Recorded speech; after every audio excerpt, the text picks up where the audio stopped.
I was an alpha pregnant for a delicate omega. Episode 2. I told myself things would settle down. I told myself the symptoms would pass. That Dr. Yoon's tests were wrong. That I was stressed and overworked and my body was simply reacting to stress, to too much coffee, to running a billion-won company on 3 hours of sleep. I told myself Park Juno was just an employee. I was wrong about all of it. The symptoms did not pass. They got worse. Week 3 and I could smell everything. Everything. The cologne of every person who walked past my office door. The coffee from 3 floors down. The lunch being prepared in the executive kitchen before anyone had even started cooking it. It was a Tuesday. Of course it was a Tuesday, when I walked into the elevator and nearly walked back out because someone had apparently bathed in their perfume that morning and my nose could not handle it. I stood in the corner of that elevator breathing through my mouth like a man with a very specific and embarrassing problem. The 2 junior managers sharing the elevator with me said nothing. I made a mental note to give them both a raise. The mood situation was becoming a problem. I snapped at Miho on a Monday for clicking his pen. I apologized, which I never do, which made it worse because Miho stared at me like I had grown a second head and said, "Did you just apologize? Don't make it weird. Jihan, you have never apologized to me in 15 years. Miho, I swear. Are you okay? Do you need water? Should I call someone? Go back to work." He went, but he kept looking at me through the glass wall of my office for the rest of the afternoon with the expression of a man putting together a puzzle he hadn't asked for. I cried at a drama. I want to be very clear that this was not my fault. I was working late. The television was on for background noise. I was not watching it. I was reviewing quarterly projections. And then someone on screen said something to someone else. Something about not leaving. And the music swelled. I looked up, looked back down, looked up again, put my pen down, stared at the ceiling. Absolutely not, I told myself. But it was too late. I sat in my office at 10:30 p.m. crying at a drama I had not been watching and had no context for, and I want you to understand. I am a man who did not cry at his own grandfather's retirement speech. I gave the speech. It was moving. I was composed. And yet, when Taehyun knocked at 11 to drop off documents, he opened the door to find me very aggressively wiping my face with my sleeve and staring at my laptop with an intensity that dared him to comment. He placed the documents on the desk. "Good night, sir," he said. "Good night, Taehyun," I said. He left. He never mentioned it. He really was an excellent assistant. Juno noticed all of it. Of course he did. He noticed everything. He started leaving small things. Not obviously. Not in a way I could directly address. A packet of plain crackers in my desk drawer that appeared without explanation.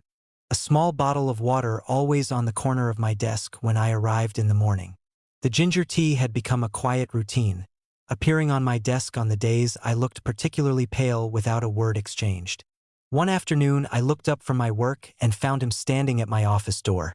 "Sir, you haven't eaten since this morning." I looked at him. "How do you know when I last ate?" He blinked. "The kitchen staff mentioned you skipped lunch. You asked the kitchen staff about my meals." "I happened to be there, sir." I stared at him. He looked back. Soft, patient. Those eyes. "There's a place downstairs that does good kanji," he said. "It's gentle on the stomach." "I know what kanji is, Juno." "Of course, sir." A pause. "What kind?" I said. The smallest smile. "Plain with ginger." "I already ordered it, sir." He was already walking away before I could respond. I ate the kanji. It was exactly what I needed. I was beginning to find his ability to know things before I did less impressive and more unsettling. The flashback came to me on a quiet afternoon. Not a dream. Not a fragment. A real memory that had been sitting somewhere in the back of my mind waiting for me to be still enough to find it. A school hallway. Winter light. I was 17. Walking to class. Thinking about nothing. And against the wall, almost hidden in the crowd, a boy. Tall. Young face. Watching me with those eyes. I hadn't looked at him then. I had walked straight past. But the memory was there now. And the boy in that hallway. I sat up slowly at my desk. The boy in that hallway had Juno's face. I pulled up the employee database. Park Juno, 29 years old. Previous employment. Education. I scrolled down. Secondary school. The same school. Same years. I sat back in my chair. He had been there. We had been in the same building for 3 years, and I had not once registered his existence. And now he was here. In my company. In my department. On my floor. Leaving kanji and ginger tea and crackers in my desk drawer. Coincidence, I told myself. But I was running out of room for coincidences. General POV. Miho did not let it go. That was the thing about Miho. Once something got under his skin, he could not leave it alone. And Park Juno had gotten so far under his skin, he could feel it in his bones. He started watching. Not obviously. He was smarter than that. But he watched. He watched the way Juno moved through the office. Quiet. Deliberate. Always exactly where he needed to be. He watched the way other alphas in the building, without seeming to notice, gave Juno slightly more space than they gave anyone else. Stepped back a half step. Lowered their voices slightly. None of them knew they were doing it. Miho knew he was doing it. That was the part that bothered him. He was a senior alpha. VP of a major corporation. He did not step back for anyone except Jihan. And yet every time he got within 2 meters of Park Juno, something in his chest just quietly suggested he maintain a respectful distance. He did not like this. He decided to test it.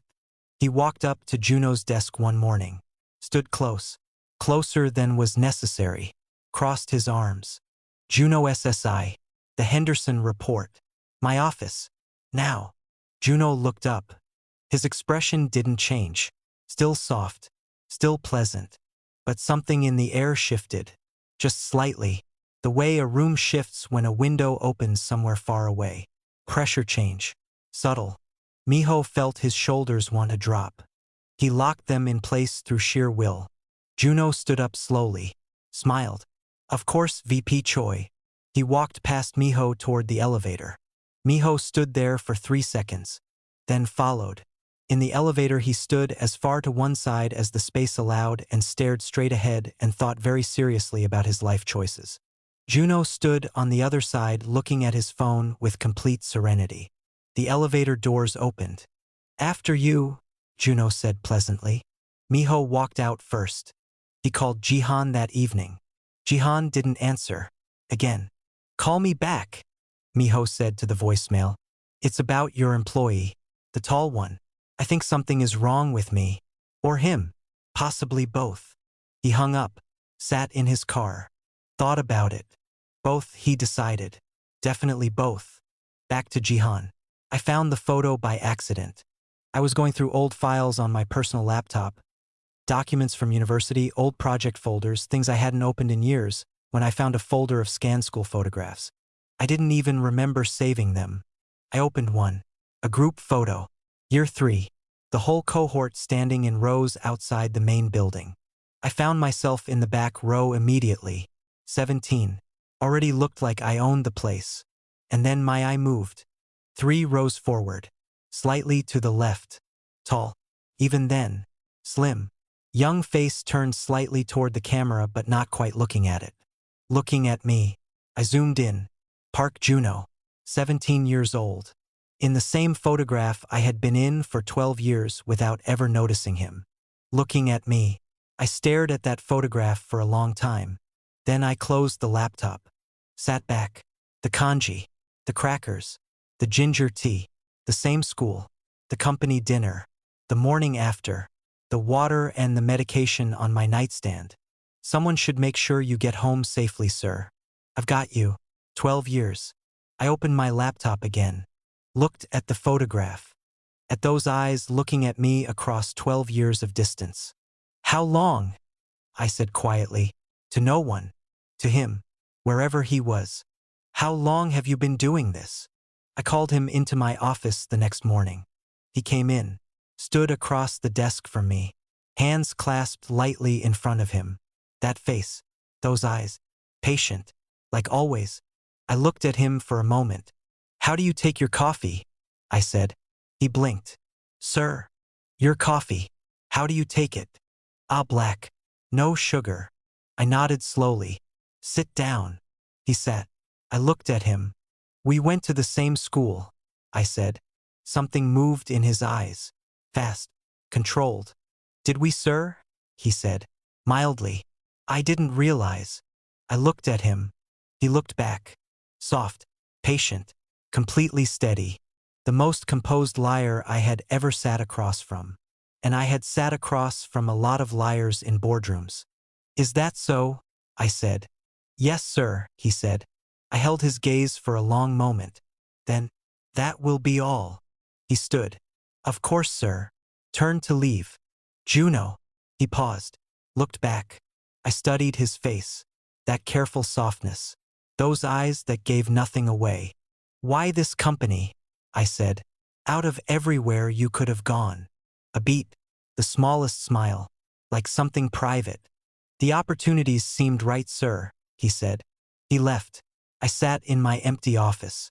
The opportunities seemed right. I looked at my desk. At the small bottle of water in the corner. At the packet of crackers in the open drawer.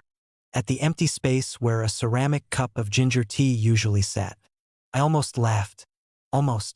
Dr. Yoon called on a Friday. The results are the same, Jihan, he said quietly. All 5 tests. Consistent across every panel. I stood at my office window, looking out at Seoul. Is it? I stopped. Started again. Is everything stable? Yes, he said carefully. Everything appears to be progressing normally, whatever normally means in this situation. I was quiet for a moment. Who could do this? I said. Not really to him. What designation? Jihan, Dr. Yoon said slowly. In all my years of medicine, I have read about one designation that could cause this in an alpha. I waited.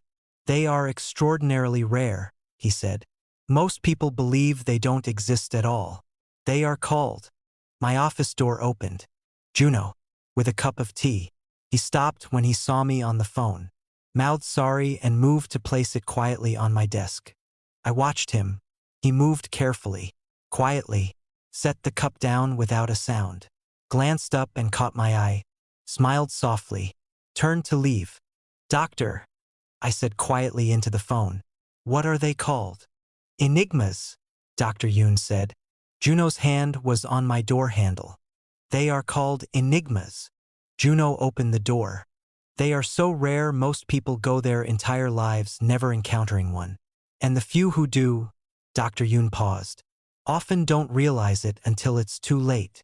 Juno stepped out. The door closed behind him. I stood at my window holding my phone. The city hummed below me. On my desk the tea was still steaming. Until it's too late. I thought about a school photograph. A boy in the crowd watching me across 12 years. I thought about water and medication on a nightstand I didn't put there. I thought about the way Miho had called me 4 times this week. The way every alpha in the building gave Juno just slightly more space without knowing why. I thought about a voice in a memory I wasn't supposed to have. I've got you. I set my phone down slowly. Walked to my desk. Picked up the tea. Held it. Until it's too late. I looked at the closed door. Park Juno. I took a slow breath. It's already too late, I said quietly. And somehow, I wasn't sure if I meant it as a warning. Or a surrender. General POV final scene. That same evening. Park Juno's apartment. Quiet. Simple. One lamp on. The city outside his window. He was sitting at his desk. Not working. Just sitting. Which he rarely did. His phone was face down in front of him. He was thinking. He had seen Jihan's face at that window. The phone call. The way his eyes had tracked Juno across the office as he set down the tea. Something had shifted. Juno could feel it the way he felt everything. Deeper than most people could, wider like a frequency others couldn't tune into. Jihan was getting close. Not close enough. Not yet. But close. Juno reached out and turned his phone face up. Opened his messages. Scrolled back. Far back. Past months of careful professional texts. Past the first day. Past the interview. Past the application. He scrolled until he reached a message he had never sent to anyone. A draft. Saved for 2 years. I never forgot you. Not once. Not for a single day. He looked at it for a long moment, then locked his phone, stood up, went to his window, looked out at the city, at the direction of a building he knew by heart, at a floor he could find in the dark. Not yet, he told himself. He pressed one hand lightly to his own stomach, thought about what was growing somewhere across the city in a man who didn't understand it yet. A small smile, private, warm, nothing like the office smile, something real. Soon, he said quietly, to the city, to the distance, to a man standing somewhere in it who had just learned a word. Enigma. Soon, Jihan.